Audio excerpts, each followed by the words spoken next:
Rule 1. Stand up straight with your shoulders back. The poor and stressed always die first, and in greater numbers. They are also much more susceptible to non-infectious diseases, such as cancer, diabetes, and heart disease. When the aristocracy catches a cold, as it is said, the working class dies of pneumonia. Conflict, in turn, produces another problem: how to win or lose without the disagreeing parties incurring too great a cost. A lobster with high levels of serotonin and low levels of octopamine is a cocky, strutting sort of shellfish, much less likely to back down when challenged. High serotonin/low octopamine characterizes the victor.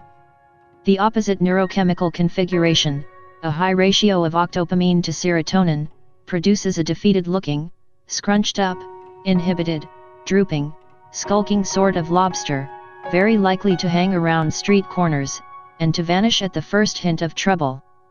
Sometimes it is known as the Matthew Principle, Matthew 25:29, derived from what might be the harshest statement ever attributed to Christ: to those who have everything, more will be given; from those who have nothing, everything will be taken.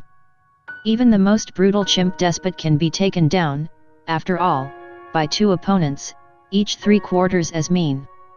In consequence, males who stay on top longer are those who form reciprocal coalitions with their lower status compatriots, and who pay careful attention to the troops' females and their infants. The political ploy of baby kissing is literally millions of years old.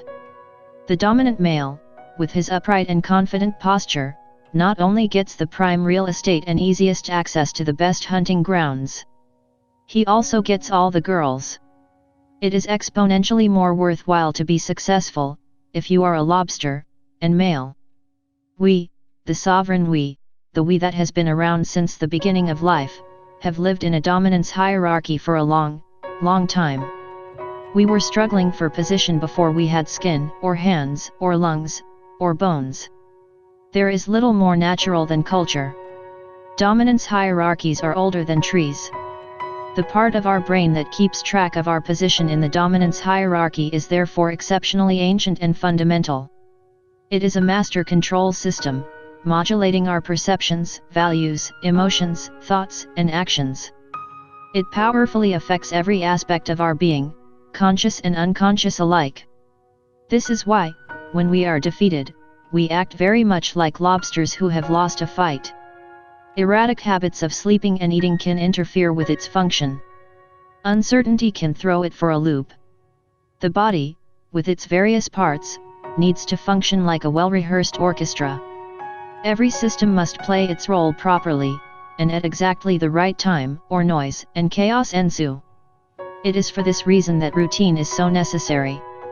The acts of life we repeat every day need to be automatized. They must be turned into stable and reliable habits, so they lose their complexity and gain predictability and simplicity. This can be perceived most clearly in the case of small children, who are delightful and comical and playful when their sleeping and eating schedules are stable, and horrible and whiny and nasty when they are not. Do they wake up in the morning at approximately the time the typical person wakes up, and at the same time every day? If the answer is no, fixing that is the first thing I recommend.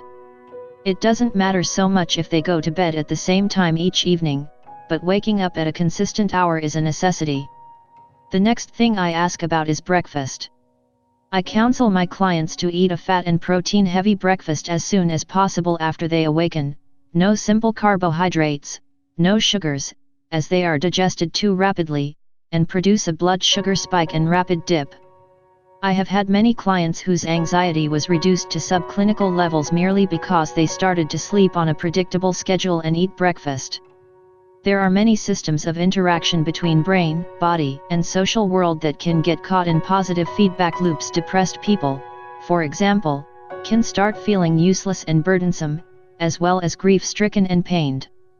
This makes them withdraw from contact with friends and family. Then the withdrawal makes them more lonesome and isolated, and more likely to feel useless and burdensome. Then they withdraw more. In this manner, depression spirals and amplifies.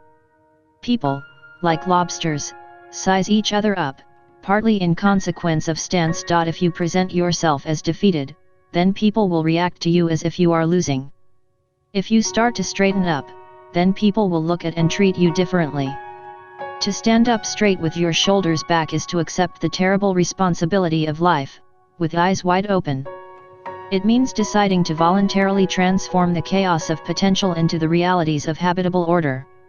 It means adopting the burden of self-conscious vulnerability, and accepting the end of the unconscious paradise of childhood, where finitude and mortality are only dimly comprehended.